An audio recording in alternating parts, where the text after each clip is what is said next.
सदगुरुदेव जी की जय हो। बंदी छोड़ पूर्ण कोई साहब की जय हो। बंदी छोड़ गिरिदास जी महाराज की जय हो। स्वामी रामदेवानंद जी दादा गुरु महाराज की जय हो। बंदी छोड़ पूर्ण ब्रह्म पूर्ण परमेश्वर सदगुरु संत रामपाल जी महाराज की जय। वकील साहब, ये बिहार के सीनियर एडवोकेट शशिभूषण सिंह जी हैं। इनका मोबाइल नंबर है 99 31 59 20 93। आज कौन तारीख है? 13 तारीख 13 नवंबर 2024। 13 नवंबर 2024 को परमात्मा संत रामपाल जी महाराज के आशीर्वाद से आज ये कानपुर में मुझ रामचंद्र दास के घर में विराजमान है, बैठे हुए हैं। और आज इनसे मैं एक बात की चर्चा करना चाहूँगा। जैसे कि एडवोकेट शशिभूषण जी ने संत रामपाल जी महाराज के आशीर्वाद से ये जो 212 पेज की पुस्तक बनाई थी, जिसमें छुड़ानी दाम कांड से लेकर बरवाला कांड तक एक एक पूरा एविडेंस इसमें लिखवाया।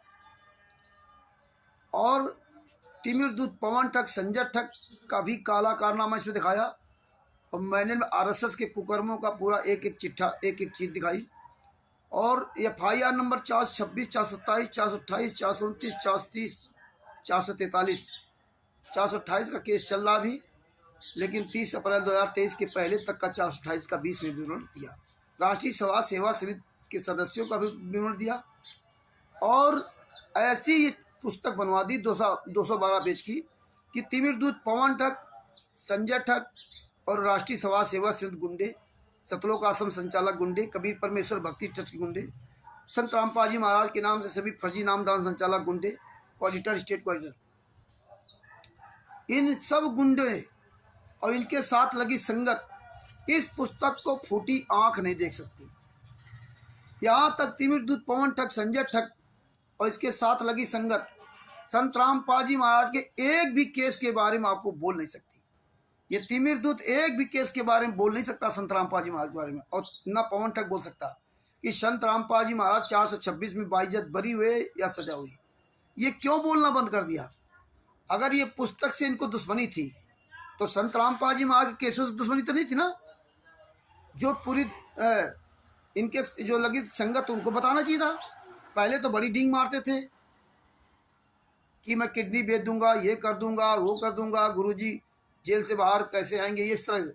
आज पैसा नहीं है, जो आज पैसा हो गया तो आज दोनों गुंडे बढ़िया ऐसो आराम की जिंदगी जी रहे। तो परमात्मा ने जो ये पुस्तक बनवाई थी ज्ञान अमृत एवं षड्यंत्र का विष, हम लोगों ने कभी सोचा ही नहीं था कि मात्र 212 पेज में 5-5 6-6 केसों का जजमेंट, छुड़ानी दाम कांड से बरवाला कांड तक का पूरा विवरण, तिमिर दूत पवन ठग, संजय ठग का पूरा काला चिट्ठा, राष्ट्रीय सभा सेवा समिति के 51 सदस्यों सहित उनका पूरा काला चिट्ठा, गुरुजी की माता जी का अंतिम संस्कार कैसे हुआ कैसे नहीं हुआ, ये सारा सब कुछ 212 पेज की पुस्तक में परमात्मा ने बड़ी सरल भाषा में, आसान भाषा में ऐसी पुस्तक बनवा दी कि केवल आंदोलनकारियों को छोड़कर बाद बाकी संत रामपाल जी महाराज के सभी शिष्यों के लिए ये नासूर बन गई पुस्तक। नासूर, इतना डर लगता है ये बेजुबान पुस्तक से कि इसको पढ़ना नहीं, इसको देखना नहीं, इसको घर में रखना नहीं। और भगत समाज भी इन गुंडों के चक्कर में आकर के अपना जीवन बर्बाद कर रहे। हालांकि परमात्मा की बड़ी दया की लाखों लोग जाग रहे हैं, पूरे वर्ल्ड में जाग रहे हैं। तो और इस पुस्तक की इतनी ज्यादा डिमांड है पूरे भारत में। जिस तरह से परमात्मा के बच्चे रात दिन मेहनत करके वीडियो डाल रहे हैं, ज्ञान अमृत षड्यंत्र का विष नाम पुस्तक पढ़ो, इसमें ये लिखा वो लिखा, तो ऐसे बहुत परमेश्वर की दया से पुस्तक की मांग हो रही और विदेशों में भी जा रही। जैसे नेपाल में वहाँ भेषराज जी है, देखो लगे हुए हैं 24 घंटा, और इंडिया में तो सब लगे हुए हैं। और PDF जा रही पूरे वर्ल्ड में। लोग PDF निकाल कर पुस्तक बना लेते हैं, पूरी फोटोकॉपी रख लिया। तो जो बिहार की ये सीनियर एडवोकेट शशिभूषण सिंह जी हैं, जिनका मोबाइल नंबर है 99 31 59 20 93, तो परमात्मा के आशीर्वाद से एक पुस्तक और लिख रहे हैं उसकी पूरी तैयारी भी कर रहे हैं, जो उसमें जो जो मटेरियल चाहिए विथ प्रूफ। जो संत रामपाल जी महाराज ने कहा था कि हम कानून का सम्मान करते हैं, हम कानून से चलेंगे, तो कानून के अनुसार ही पुस्तक बनाई गई और इसमें पूरा अपना नाम, पता, मोबाइल नंबर सब दिया कि कोई पूरे भारतवर्ष में, कोई विश्व में जो राष्ट्रीय समाज सेवा गुंडे, सतलोक आश्रम संचालक गुंडे हैं, ये जितने भी स्टेट कोऑर्डिनेटर हैं, ये कोई भी माई कलाल बिहार के सीनियर एडवोकेट सर्विसर जी का सामना नहीं कर सकता और ना इनके खिलाफ कहीं एफआईआर कर सकता। अगर ये पुस्तक गलत है एफआईआर कर दिखाओ, ये तो वैसे भी नहीं कर सकते। क्यों? क्योंकि आपको याद होगा राजस्थान के जयपुर में जो फर्स्ट इंडिया न्यूज चैनल का जो विजेंद्र सोलंकी है, इन गुंडों सबको लाइव डिबेट के लिए कहा था कि आप लोग जुड़िए, लेकिन ये नहीं जुड़े और पूरी दुनिया के सामने उसने अंधश्रद्धा भक्ति खतरा जान पुस्तक को फाड़ा था, फाड़ दिया। लेकिन ये गुंडे मुंह ताकते रह गए, कुछ नहीं कर पाए और कर भी नहीं सकते, क्योंकि यहां तो एक गुरु शिष्य को लड़ा रहे हैं। संत रामपाल जी महाराज ने किया और संत रामपाल जी महाराज के शिष्यों ने किया। राष्ट्रीय समाज सेवा से गुंडे कुछ करते हैं कहाँ? तो इसी तरह कई प्रकरण हुए। तो भगत भाइयों, इस पुस्तक के बाद एक पुस्तक जो सदभूषण जी लॉन्च कर रहे हैं, बना रहे हैं परमात्मा के आशीर्वाद से, तो हम ये जानना चाहते हैं कि कानपुर से रामचंद्र दास, मोबाइल नंबर 9140626667। हम वकील साहब से यह जानना चाहते हैं कि इसी तरह से आप जो दूसरी पुस्तक संत रामपाल जी महाराज के आशीर्वाद से लिख रहे हैं, उस पुस्तक का नाम क्या होगा और उसमें क्या क्या आप दिखाना चाहते हैं, जिसमें संत रामपाल जी महाराज के शिष्य विद प्रूफ इन गुंडों के काले कारनामों के, इनके गुंडों के झूठ को प्रमाण सहित कैसे समझ सकते हैं कि ये बात आपकी सही है और गुंडों की गलत है। तो ये चीज उसमें हम ये दिखाना चाहते हैं, वो पूछना चाहते हैं। हालांकि आप ये देख रहे हैं बरवाला कांड के बाद राष्ट्रीय समाज सेवा समिति गुंडे, मुनिंदर धर्मार्थ गुंडे, कवि परिषद भर्ती ट्रस्ट गुंडे, सतलोक आश्रम संचालक गुंडे, जगह जगह नामदान संचालक गुंडे, स्टेट कोऑर्डिनेटर, आज तक आपको किसी भी बात का एक भी सबूत नहीं दिया। चाहे संत रामपाल जी महाराज को सजा हुई हो और चाहे वो बाइज्जत बरी हुए हैं, या जितनी भी पुस्तकें लिख रहे हैं सतलोक आश्रम बरवाला के नाम से, किसी में कोई एड्रेस सही नहीं, किसी भी ट्रस्ट की कॉपी आपको नहीं दिखा सकते। नाम पड़ा कभी परमेश्वर भक्ति ट्रस्ट सतलोक आश्रम बरवाला, हिसार टोहाना रोड, हिसार हरियाणा, और नाम दीक्षा पूरे वर्ड में दी जा रही कभी परमेश्वर भक्ति ट्रस्ट। सतलोक आश्रम बरवाला 2014 से बंद है और सतलोक आश्रम बरवाला के नाम से ही सब कुछ कर रहे हैं, सब कुछ काम सतलोक आश्रम बरवाला, पीला पर्चा सतलोक आश्रम बरवाला के नाम से, पुस्तकों में सतलोक आश्रम बरवाला, जबकि वो बंद है। इनके जो 11 आश्रम बने, वो ऐसे गर्व से कहते हैं कि संत रामपाल जी महाराज ने 11 आश्रम बनवा दिए। सतलोक आश्रम धनाना, सतलोक आश्रम भिवानी, सतलोक आश्रम कुरुक्षेत्र, सतलोक आश्रम रोहतक, सतलोक आश्रम बैतूल मध्य प्रदेश, सतलोक आश्रम राजस्थान में सोजत, सतलोक आश्रम जो सोजत पाली में, सतलोक आश्रम जो उत्तर प्रदेश के शामली में, सतलोक आश्रम पंजाब में खुमानो और धुरी में, सतलोक आश्रम धनुषा नेपाल में। इस तरह से जो फर्जी आश्रम बना रखे, उसकी भी आपको कोई फोटो कॉपी नहीं दिखा सकते जमीन किसके नाम है। जो ये प्रोग्राम करते हैं, जो भंडारे के नाम से आप लोगों सबको बुलाते हैं, उसकी भी परमिशन लेटर भी आपको नहीं दिखा सकते।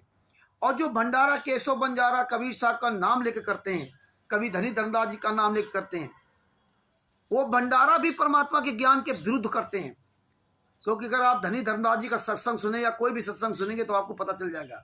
परमात्मा ने कहा था, कहे कबीर पुकार के दो बात लख ले, एक साहब की बंदगी और भूखों को हंस दे। भक्तों को सिर्फ इतना करना चाहिए कि भक्ति करो। अगर परमात्मा ने आपको डायरेक्ट नाम दीक्षा दी है तो मर्यादाओं का पालन करो, भक्ति करो। आपके दरवाजे कोई भूखा आ जाए तो उसको भोजन करो, और आपको कुछ नहीं करना। तो ये परमात्मा ने हमें सब बताया। परमात्मा ने कहा कि संत मिलन को चालिए तजमाया अभिमान, जो जो पग आगे धरते हो तो यज्ञ समान।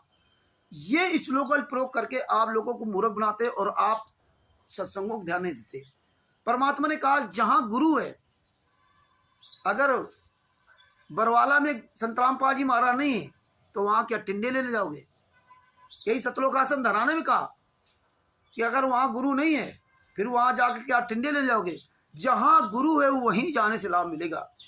इसीलिए कहा था जब श्री कृष्ण भगवान जी गए थे सुदर्शन सुपज महाराज जी के पास भीम को लेकर के, तो आपने सत्संग सुने होंगे। पहले भीम को अहंकार था, जब यज्ञ संपन्न नहीं हुई तो उनका अहंकार टूटा, क्योंकि भगवान श्री कृष्ण जो बताया उन्होंने, तो भगवान श्री कृष्ण ने उससे कहा कि आपने बहुत बड़ी गलती की। तो वो अहंकार छोड़ करके वहां से आए थे। आने के बाद जहां वो बैठे थे कौन? सुदर्शन सुपज महाराज। उससे 1 किलोमीटर पहले भगवान श्री कृष्ण और भीम रथ से आए थे, रथ में सवार होकर के आए थे। तो जो हम आप लोग यहाँ सोचते कि यहाँ से जा रहे हैं, जितने यज्ञ पैर रखेंगे उतना लाभ मिलेगा, तो आपको सोचना पड़ेगा कि जब वो वहां से 1 किलोमीटर पैदल गए थे, जूता चप्पल सब उतार करके दोनों लोग, और कहाँ गए थे? जो वर्ल्ड पावर, असंख्य ब्रह्मांडों के मालिक, पूर्ण परमात्मा, सुदर्शन ऑलमाइटी गॉड सुदर्शन सुपज महाराज जी के पास, जो बिल्कुल कुरूप थे, गंदे मैले कुचैले कपड़े, नहाया नहीं था, ये सब आपको पता है। उनके पास गए थे मिलने के लिए। और परमेश्वर की एक वाणी और है, जिन मिलते सुख उपजे, वकील साहब, जिन मिलते सुख उपजे, मेटे कोट उपाद, और भुवन चतुर्थ ढूंढिए परम स्नेही साध। जिनके मिलने से सुख उत्पन्न हो, मेटे कोट उपाद, करोड़ों प्रकार के विघ्न केवल मिलने से दूर हो जाते हैं। और भुवन चतुर्थ ढूंढिए परम स्नेही साध। ऐसे परम स्नेही, ऐसे श्रेष्ठ उस पूर्ण परमात्मा को 14 भुवनों खोज कीजिए। अगर 14 भुवनों मिल जाए तो 14 भुवनों तो खोज कीजिए। आप एक तुच्छ जीव 14 भुवन तो नहीं जा सकते। इसीलिए वो परम स्नेही साध की खोज की थी। कौन? भगवान श्री कृष्ण जी ने। परम स्नेही साध कौन थे? सुदर्शन सुपज महाराज जी। उनको 14 भुवनों खोज करने की जरूरत नहीं थी। जिनके मिलने तो कितना सुख उपजा। एक पग चले तो एक का फल मिल गया। और 100 कदम पीछे ही, मतलब हाँ, से पैदल चले, हाँ, फल मिल गया। तो अब जो परम स्नेही साध है तुम्हारा, तुम 14 भुवनों नहीं ढूंढ सकते। तो परम स्नेही साध ने स्वयं आकर इस पृथ्वी पर हर युग में आया, लेकिन पहचान नहीं पाए। और पहचान गए तो हम ये राष्ट्रीय समाज सेवा गुंडे क्वालिटर नामदान संचालकों, स्टेट क्वालिटर, सत्रों का आश्रम संचालक गुंडों के अनुसार हम कहने पर चलते रहे, अपने गुरु की बात नहीं चली। इसीलिए हर युग में हम फेल होते रहे, और वर्तमान समय में ये आ रहा। तो आपका जो परम स्नेही साध है, जिनके मिलने सुख उपजता, वो आज जेल में है। तो आप कहाँ जा रहे हैं? तो कहने का मतलब ये है कि यही आज हम पूछना चाहते हैं कि भाई आप ऐसी पुस्तक क्या बना रहे हो जिससे इस समाज को, इस देश को लाभ होगा। और खास तौर जो संतराम पाजी महा के शिष्य, वैसे परमात्मा का तो पूरा असंख्य ब्रह्मांड है। और ये पुस्तक जगत या भगत, ये जो भी पढ़ता है दोनों को लाभ होता है। प्रमाण देखता है, इनके यहाँ नहीं जाते हैं। हजारों लोग फोन करते हैं कि जब से मैंने पुस्तक पढ़ी, ये सच्चाई देखी, तब से इनको ठुकरा दिया। तो इसी तरह वकील साहब से मैं प्रार्थना करूंगा कि परमात्मा की दया से, संतराम पाजी महा के आशीर्वाद से, जरा जो पुस्तक बना रहे हैं उस पर प्रकाश डालिए और अपनी पूरी बात बताइए। सच साहब। आप सभी दर्शकों को भी मेरा सच साहब। ये मैं आज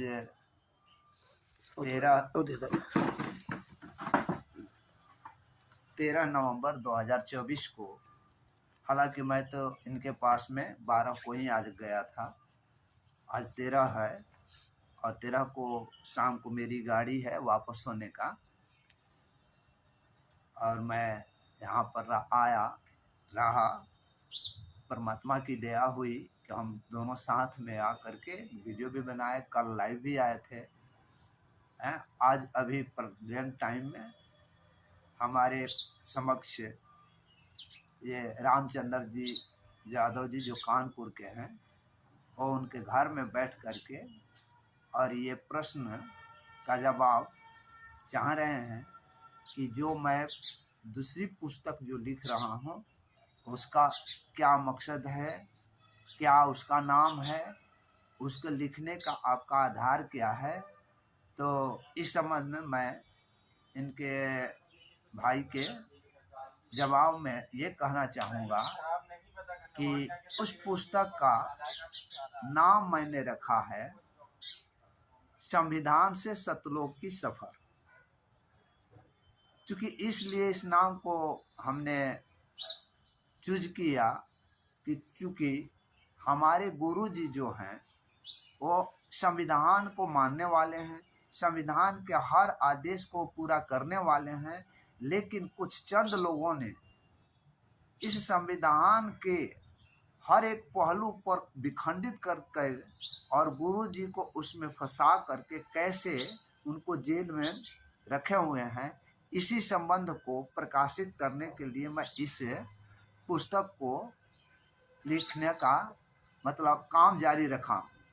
और इसका विशेष क्या है, तो विशेष ये है कि जितने लोग ये राष्ट्रीय समाज सेवा समिति के लोग हैं उनके करने वाले नीचे के स्टेट कोऑर्डिनेटर हों या जिला कोऑर्डिनेटर हों या नामदान संचालक हों, ये भक्तों को कैसे और किस रूप में बरगलाते हैं कि जेल से ये चीज़ आती है, जेल से वो चीज़ आती है, जेल से ये वीडियो आया है, जेल से गुरुजी का ये आदेश आया है, जेल से नामदान सेंटर खोलने का ये आदेश आया है और ये डीवीडी वगैरह आया है, गुरुजी जेल से किताबें लिखते हैं, गुरुजी जेल में फलाने फलाने कार्य करते हैं।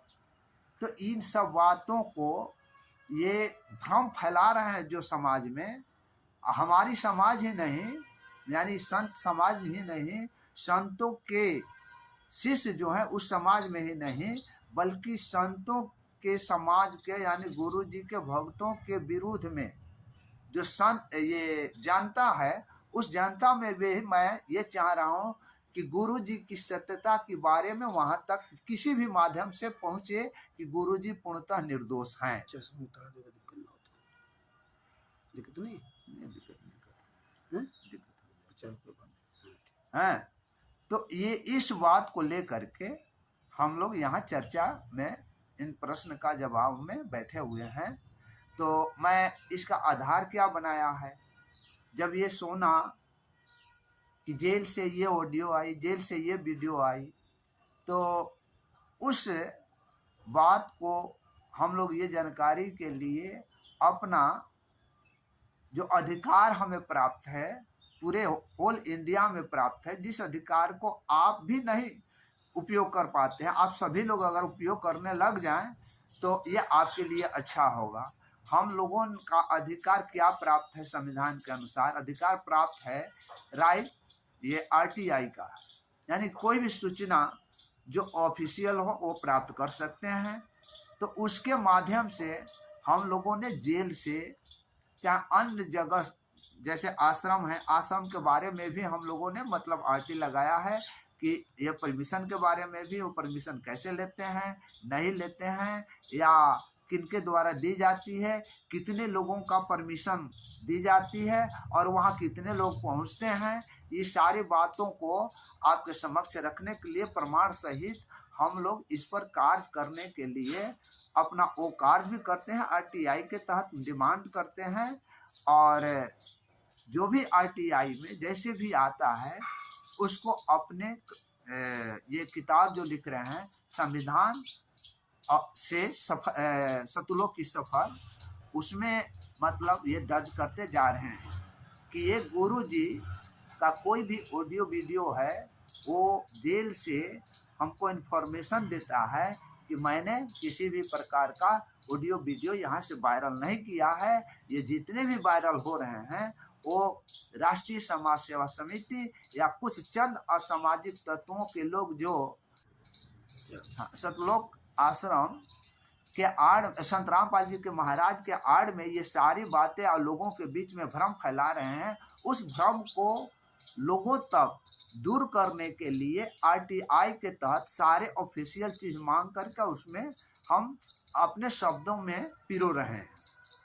अब जैसे एग्जाम्पल डेट में आपको देते हैं कि हमने मांगा था कि सन 2014 से लेकर के अब तक का, ये मतलब शायद 22 में मांगा था, अब तक का गुरुजी ने कितनी किताबें लिखी, उनका ऑडियो वीडियो वगैरह जेल से कितने मतलब वायरल हुए, और संत रामपाल जी महाराज ने ऐसा कोई आदेश दिया है कि नामदान सेंटर पर नाम दीक्षा देने का अधिकार किसी को दिया है?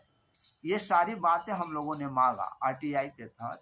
तो जेल अथॉरिटी ने पूर्णतः बजाबता मोहर वगैरह के साथ में लिख करके दिया कि इस प्रकार का कोई भी ऑडियो वीडियो जेल से बाहर नहीं जाती है, और ना ही गई हुई है, और ना ही किसी भी प्रकार का उसका लिखा हुआ पुस्तक वगैरह इसमें गया हुआ। उनकी सुख सुविधाओं के बारे में हम लोगों ने आरटीआई के तहत मांगा, तो वहाँ हुआ कि उनकी सुख सुविधा में जैसे जनरल कैदियों की दी जाती है उसी तरह से इनकी भी सुख सुविधा है। और ये टोटल जितनी भी है, अभी हम लोग ने एक वीडियो देखा था, ये जो राष्ट्रीय समाज सेवा समिति या मैनेजमेंट वाले लोग हैं, अपने जगह जगह पर जो नामदान सेंटर या स्टेट कोऑर्डिनेटर के माध्यम से खोल रखे हुए हैं, तो ये लोग भक्तों को और जगत के लोगों को प्रभावित करने के लिए अपने उन नामदान सेंटरों पर नेताओं को बुला करके और उनके द्वारा इंटरव्यू दे करके वहाँ ताम झाम दिखा करके उनकी सारा सेवा सत्कार करके गुरु का सत्कार करना छोड़ दिए हुए हैं। ये लोग नेताओं का सत्कार करने लगे हुए हैं। जैसे में आपको बताते हैं कि ये गोवा का मुख्यमंत्री प्रमोद सावंत वो भारतीय जनता पार्टी का मुख्यमंत्री रहे हैं। वहाँ की सरकार भी भारतीय जनता पार्टी की है, और ये राष्ट्रीय समाज सेवा समिति और मैनेजमेंट के लोग, स्टेट कोऑर्डिनेटर के लोग वहाँ पर एक अच्छा सा मतलब ताम झाम, बेरना नामक जगह है वहाँ पे, बेरना नामक एक जगह थी, वहाँ पर उन्होंने मुख्यमंत्री को बुला करके बजाबता वे उनसे इंटरव्यू कराया। इंटरव्यू में उन्होंने बोला कि संत रामपाल जी महाराज के ज्ञान के साथ में ये इतने मतलब सारा कुछ जो है ना वो बड़ाई किया। तो हमने इस बात को वहाँ गोवा के मुख्यमंत्री के इस स्टेटमेंट के संबंध में, और वहाँ पर ये लगी हुई थी खून दान और ये देने का, तो उस संबंध में हेल्थ डिपार्टमेंट से हमने मुख्य सचिव से वहाँ का आरटीआई के तहत डिमांड किया कि दो बातें डिमांड है। पहला कि खून दान देने वगैरह करने का परमिशन किसके द्वारा ली गई, किसने लिया और कितना लिए यूनिट्स में ब्लड में, और किनके किनके द्वारा दी गई, और मुख्यमंत्री जो उन्होंने स्टेटमेंट दिया उनके स्टेटमेंट को सुन करके और भोली जनता उनसे प्रभावित हो करके जो ये फर्जी नामदान सेंटर खोल चुके हुए हैं और फर्जी नामदान सेंटरों पर प्रभावित होकर के जाते हैं और उसके चंगुल में फंस करके अपना कमाई,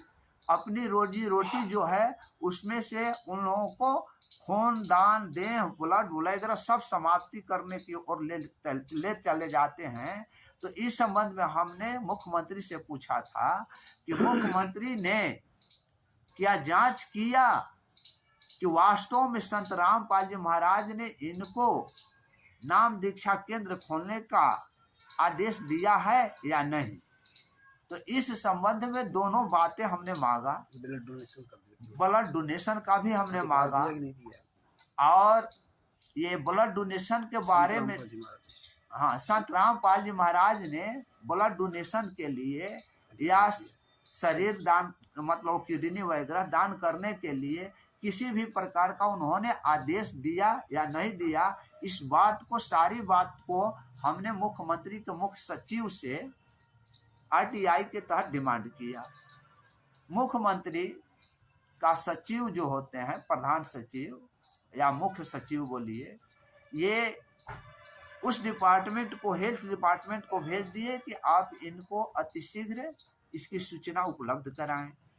हेल्थ डिपार्टमेंट ने मतलब देखा तो वे जिला डिपार्टमेंट को भेज दिया, जिसने ब्लड डोनेट जो कर रहे थे, जो ब्लड लिए हुए थे, निकाले थे, उस हॉस्पिटल को, तो जिला हॉस्पिटल को भेज दिया।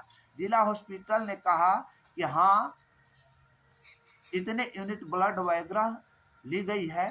तो पहला पॉइंट का तो उसने जवाब दे दिया कि यहाँ पर मतलब कैंप लगा हुआ था और कैंप लगाए गए थे वे फलाने के द्वारा लगाए गए थे, लेकिन उन्होंने ये नहीं कहा कि संत रामपाल जी महाराज के द्वारा लगाए गए। उन्होंने ये कहा कि सतलोक आश्रम फलाना जगह के लोगों द्वारा, उनके शिष्यों द्वारा ये कैंप लगाई गई थी। यानी संत रामपाल जी महाराज का किसी भी प्रकार का वहाँ आदेश नहीं था। अब वहाँ से चलिए, उन्होंने ये सूचना दे करके दूसरी सूचना में कहा कि ये मुख्यमंत्री हमारे डिपार्ट से ये मतलब देने के लिए हम ऑथोराइज नहीं हैं। आपके दूसरे पॉइंट का जवाब देने के लिए मैं पुनः मुख्य सचिव को मतलब ये यहाँ से भेज दिया हूँ कि इनके दूसरे मतलब हेल्थ वाला तो प्राप्त हो गया, खून ब्लड दान जो दिए हुए थे ब्लड का, हाँ, तो वे सब खून ब्लड वगैरह जो भी वे डोनेट किए हुए थे उसका तो जवाब मिल गया। लेकिन दूसरा जो मुख्यमंत्री के संबंध में हमने पूछा था कि आपसे प्रभावित हो करके यहाँ की जनता फर्जी नामदान सेंटरों से जुट करके अपना धन दौलत जो लुटाने का कार्य कर रही है, उस संबंध में आपने इसकी जानकारी ली या नहीं ली कि वह कैसे कैंप खुले हुए हैं, कैसे केंद्र खुले हुए हैं, वास्तव में जिनके नाम से केंद्र चलाया जा रहा है वह किस नाम से चलाया जा रहा है, मुनींद्र धर्मा ट्रस्ट के बारे में आपको क्या जानकारी है। आपने देखा कि मुनींद्र धर्मा ट्रस्ट से संबंधित संत रामपाल जी महाराज संबंधित हैं या अभी नहीं हैं। इन सारी बातों को उनसे मांगा हमने, तो वे अभी तक से नहीं मिला। फिर पुनः उस पर हम लोगों ने दूसरी बार मांगा कि आपके द्वारा पत्रांक संख्या इतना दिनांक इतना से ये उपलब्ध कराई गई, लेकिन अधूरा सूचना उपलब्ध कराई गई है। तो दूसरी भी हम लोगों ने आरटीआई के तहत भेजने का कार्य करेंगे, अभी किए नहीं हैं लेकिन फिर भी करेंगे।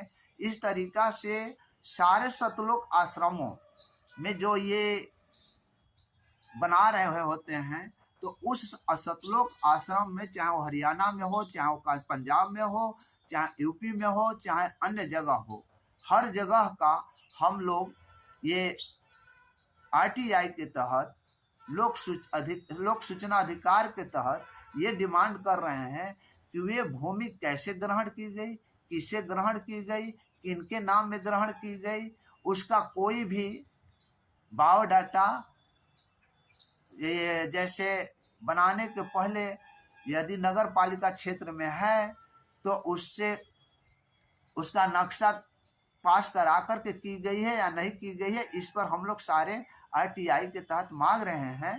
ताकि मतलब इस संबंध में हमने तो यहाँ तक सारे आश्रमों का उस परमात्मा की दया से पूरे भारत में भूमि से संबंधित पोर्टल हर जगह का अलग अलग खुल गए हैं। तो हमने हरियाणा का भूमि राजस्व भूमि के जो पोर्टल है उसको खोल करके उस पर देख रहे हैं, जान रहे हैं, समझ रहे हैं, लेकिन अभी सफलता उसमें हासिल नहीं हुई है सतलोक आश्रमों में। इसलिए आरटीआई के तहत मांगी जा रही है कि आपके क्षेत्राधिकारिता के अंतर्गत जैसे धनाना का हुआ तो वे गोहना में है, गोहना क्षेत्राधिकार के तहत आता है, एसडीएम के तहत, तो उससे मांगी गई है। और उसी तरह से सोनीपत में जो नामदान सेंटर वगैरह खोले हुए हैं, यानी सारे जितने भी है उसका डिमांड हम लोग आरटीआई के तहत मांग करके, और जो भी जिस तरीका से चल रहा है कि इस आश्रम को जो संपत्ति को अक्वायर्ड करने में ये कहाँ से पैसे आते हैं उसका लेखा, इस तरह से हम सभी लोग सभी जगह से इस आरटीआई के तहत अपना हर कुछ एकत्र कर रहे हैं। और वो एकत्र होने के बाद में जैसे शिमला से भी बहुत से आए और टेकचंद दास जी द्वारा भी कुछ आरटीआई के तहत हैं, वो तो सारी बातों का अपना आधार बना करके वो पुस्तक को रखी जा रही है कि किस तरीका से ये लोग अपने मंसूबे को कौन सा मंसूबा, लोगों को ठगने का मंसूबे को कैसे पूरा कर रहे हैं। उस पूरा करने में हमारी क्या भूमिका है, इस भूमिका को मैं इसमें दिखाना चाह रहा हूँ कि इन ठगों का मतलब विरोध करने का क्या कारण है। क्योंकि ये लोग किसी भी भगत को सतलोक जाने वाली स्थिति में भक्ति नहीं करा रहे हैं, क्योंकि गुरु बिना भक्ति होती नहीं है। और गुरु को एक जगह बैठा करके और अपना उल्लू सीधा भक्तों से कर रहे हैं। इसी बिंदु को लेकर के इस सारी बातों को आधार बना करके इस पुस्तक के बाद में दूसरी पुस्तक जिसका नाम हमने पहले भी बता दिया, उस पुस्तक को दोबारा मैंने ये बता देता हूँ।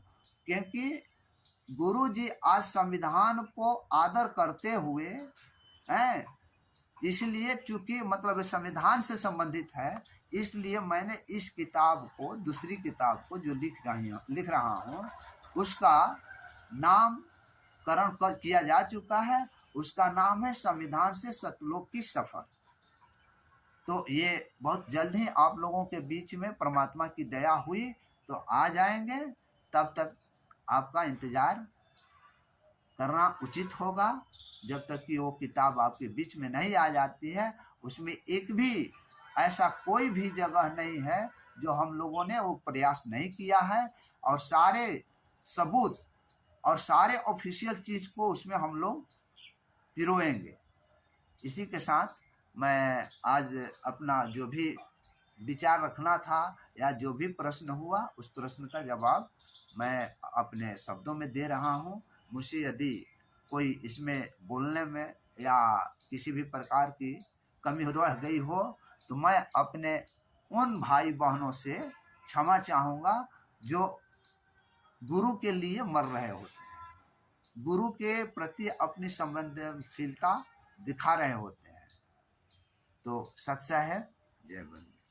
सच्चा भगत जी देख बेटे इधर परमात्मा के आशीर्वाद से आपने बिहार के जो सीनियर प्रोफेसर जी हैं उनके द्वारा आपने संविधान से सतलोक तक की सफ़र की पुस्तक के बारे में सुना। उसमें उत्तर प्रदेश, राजस्थान, छत्तीसगढ़, मध्य प्रदेश, हरियाणा, पंजाब, हिमाचल प्रदेश आदि आदि स्टेटों के सबकी आरटीआई के द्वारा इन नामदान संचालकों के खिलाफ आरटीआई, सतलोक आश्रम संचालकों के खिलाफ आरटीआई, ये सारे आरटीआई के एविडेंस उसमें लगेंगे। सबसे बड़ी बात, एक बात बहुत महत्वपूर्ण सदभूषण जी जो एडवोकेट हैं उन्होंने बताया कि जहाँ भी ये कहीं ब्लड डोनेशन कैंप लगाते हैं या देह दान करवाते हैं तो संत रामपाल जी महाराज का किसी भी तरह कोई भी लिखित या बोल करके आदेश नहीं है। वैसे लीगली कानूनी तौर से लिखित में आदेश माना जाता है। और उसमें सबसे महत्वपूर्ण ये है कि आपकी संस्था क्या है।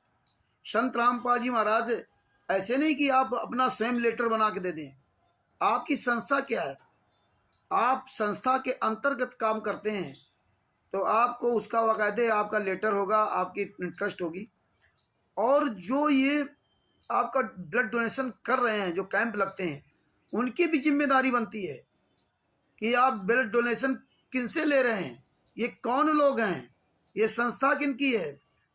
आप पढ़े लिखे होने के बाद भी आप मुनिंदर धर्मा ट्रस्ट का बोर्ड लगा दिया और जो आए वो ब्लड दे के चला जाए, उसकी रिस्पॉन्सिबिलिटी किसकी है। तो ये सब चीज़ें उनको भी सोचना चाहिए। और आप लोग आवाज़ उठाइए कि जहाँ कोई ब्लड डोनेशन हो रहा हो तो वहाँ सवाल कीजिए। जहाँ भी ब्लड डोनेशन का वहाँ कैंप लग रहा हो वहाँ का पूरा नाम, पता, मोबाइल नंबर, उस डॉक्टर का नंबर, वो क्षेत्र, वो अस्पताल का नंबर, वो सारी डिटेल हम लोगों के पास भेजिए। हम लोग आरटीआई के द्वारा उनसे सवाल करेंगे कि आप किस माध्यम से ब्लड ले रहे हैं, आप कैसे ले रहे हैं, कौन लोग आप लोग हैं, आपको अधिकार किसने दिया। संत रामपाल जी महाराज ने ब्लड डोनेशन का अधिकार नहीं दिया, संत रामपाल जी महाराज ने शरीर दान का अधिकार नहीं दिया, किसी भी अंग दान का अधिकार नहीं दिया। संत रामपाल जी महाराज ने कहा था किसी को ब्लड मत देना, किसी को भी अंग दान मत देना। ब्लड या अंग दान अगर किसी को करना है तो बहुत जो तुम्हारा किलो जो तुम्हारे साथ रहता हो, जिसके बारे में अच्छी तरह जानते हो, ये चोर बेईमान ठग बदमाश गुंडा नहीं है। एक बेईमान वो भी होता है जो दुकान चलाता है, 10 रुपए की चीज 50 रुपए में बेचता है, वो भी सबसे बड़ा बेईमान होता है। परमात्मा ने कहा अगर अपरिचित आदमी को ब्लड दे दोगे, शरीर दान कर दोगे, तो आपके शरीर का, वो आपके ब्लड का वो गलत इस्तेमाल जिसके शरीर में जाएगा और वो व्यक्ति गलत है तो उसके द्वारा किए हुए पापों में आपका भी हिस्सा होगा। तो इसलिए ब्लड डोनेशन भूल कर ना करें, और ना आप अपना शरीर दान करें, अंग दान करें, और जहाँ भी हो रहा तो उसको रोकने की आवाज़ उठाएं, सवाल करें। और वकील साहब का मोबाइल नंबर है 9931592093। आप कहीं भी, और मेरा मोबाइल नंबर है रामचंद्र दास कानपुर से 9140622668। आप हमारे पास वो वीडियोस भेजिए, उनके नाम पता भेजिए, कहाँ पे ब्लड डोनेशन हो रहा है। इनका पूरे भारत में, पूरे विश्व में ब्लड डोनेशन कैंप और शरीर दान, अंग दान, ये सब बंद करवाना है। ये हमारे गुरु जी के ज्ञान के विपरीत है। हमारे गुरु जी को पूरी दुनिया के सामने बदनाम किया जा रहा है। और सारी संगत जागो, और परमात्मा की दया से बहुत जल्दी सतलोक से, संविधान से सतलोक तक की सफर पुस्तक बहुत जल्दी परमात्मा दया करेंगे तो आपके सामने वो पुस्तक आएगी। और इसीलिए आज ये टॉपिक रखा गया जिसमें आप लोग जान जाएं कि हाँ हम लोग कहाँ कहाँ क्या क्या कार्रवाई कर रहे हैं, और उसके लिए आप मतलब तत्पर रहें। और आप लोग भी RTI लगाएं, आप लोग भी कानूनी लड़ाई लड़ें, और हम सब लोगों का इसमें सहयोग दें। और यहीं दास अपने शब्दों को विराम देता है। सत साहिब बंदी छोड़, सतगुरु संत रामपाल जी महाराज की जय हो। ये ज्ञान अमृत शरण का पुस्तक का अधिक से अधिक प्रचार कीजिए, और सारे केसों का जजमेंट पढ़िए, और आप सब लोग वीडियो बनाइए। और हाँ, एक और बात आपको बताना चाहता हूँ। परमात्मा ने दया की, कल हमारी दूसरी चीज बातचीत हुई, परमात्मा ने दया की है कि बहुत जल्दी ये जो सदभूषण जी एडवोकेट हैं, ये जो FIR नंबर 426, 427, 428, 429, 430, ये 443 जितनी फाइलें हैं, वो जो अंग्रेजी फाइल हैं, आपके पास हिंदी में तो ट्रांसलेट दे दिया, आपके पास हिंदी अंग्रेजी की भी फाइल पहुंच गई, हिंदी में ट्रांसलेट 430 की पहुंच गई। अब परमात्मा मतलब जो है ना, अंग्रेजी की फाइल को पढ़ते हुए हिंदी में ट्रांसलेट करके हुए हफ्ते में एक दिन, संडे एक दिन सदभूषण जी लाइव आया करेंगे, और आप सबको बताया करेंगे। आप लोग FIR नंबर 429, 430 की, इनकी सबकी फाइलें निकलवा लीजिए, और कॉपी पेन और फाइल लेकर बैठिए। हालांकि आपको एक हफ्ता पहले बता दिया जाएगा, इतने पेज से इतने पेज तक का इस मैटर में आपको प्रमाण सहित बताया जाएगा। तो अंग्रेजी भी आपको सुनाई जाएगी, उसका हिंदी में भी ट्रांसलेट करके सुनाया जाएगा। मतलब इस तरह से परमात्मा ने दया की। तो कल भगत जी ने कहा कि भगत जी हम भी हफ्ते सप्ताह में एक दिन, संडे के दिन लाइव आया करेंगे। हमने भगत जी ये तो बहुत अच्छा होगा, जितना हो सके उतना हर तरह से छोटे बड़े पॉइंट लेकर के छोटा या बड़ा वीडियो बना करके डाले, और तो और आपकी चीज सारी समझ में आएगी। क्यों इसमें शॉर्टकट में दिया है और उसमें पूरा विस्तार पूर्वक दिया है। तो भगत भाइयों, यहीं अपने शब्दों को विराम देता हूँ, और आप तक इनकी जो फेसबुक आईडी है, इनकी लिंक भेज दीजिए। हाँ, जो फेसबुक आईडी की लिंक है, और जब ये प्रोग्राम चालू हुआ तो एक हफ्ता पहले ही आप सबके पास लिंक भेज दिया जाएगा, और स्टिकर भेजे जाएंगे जिनका आप एक हफ्ते तक खूब ढंग से प्रचार करो। फिर रात में ये लाइव आएंगे, चाहे भले ही वो 1 घंटा लगे, लगभग 1 घंटा का तो प्रोग्राम होगा ही होगा, और उससे ज़्यादा हो सकता है, क्योंकि हम लोग छोटे वीडियो नहीं बना सकते, हमें पूरा विस्तार पूर्वक बताना होगा। जैसे मेरे गुरुजी ने जो सत्संग सुना है, उसमें उदाहरण दे करके 1-1 घंटा, 1.5 घंटा के सत्संग हो गए, 2-2 घंटे के सत्संग हुए। हमारे वो वीडियो नहीं है कि नाच गा करके, ठुमका लगा करके पैसा कमाना है। हम लोगों की जो वीडियो संत रामपाल जी महाराज बनवाते हैं, आप तक सच्चाई से रूबरू करवाने के लिए बनाते हैं, रूबरू करने के लिए बनवाते हैं। तो भगत भाइयों, दास अपने शब्दों को ये विराम देता है, और आप लोग भी जागरूक बनिए, वीडियो बनाइए, और ये पुस्तक को पढ़िए, अन्य को पढ़ाइए, पूरी दुनिया में इस पुस्तक को प्रचार कीजिए।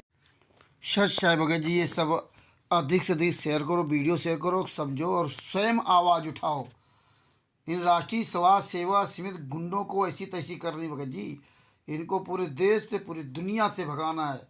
और जिस दिन आप लोग चालोगे उस दिन ये गुंडे पूरे वर्ल्ड में कहीं नहीं दिखाई देंगे।